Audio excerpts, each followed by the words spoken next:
بسم الله الرحمن الرحيم اللهم صل على محمد وعلى آل سيدنا ومولانا محمد صاحب التاج والمعراج والبراك والعلم دافع البلاء والوباء والقحط والمرض والألم اسمه مكتوب مرفوع منقوش في اللوح والقلم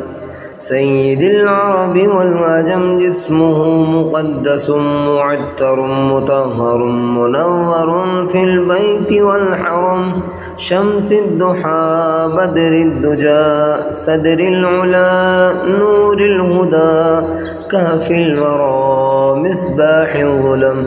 جميل الشيم شفيع الأمم صاحب الجود والكرم والله عاصمه وجبريل خادمه والبراك مركبه والمعراج سفره سدرة المنتهى مقامه وقاب قوسين مطلوبه والمطلوب مقصوده والمقصود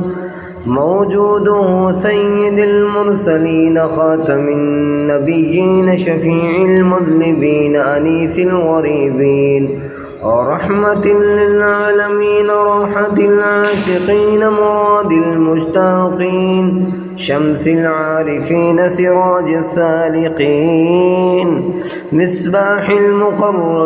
المقربين محب الفقراء والغرباء والمساكين سيد الثقلين نبي الحرمين إمام القبلتين وصيلتنا في الدارين صاحب قاب قوسين محبوب رب المشرقين ورب المغربين جد الحسن والحسين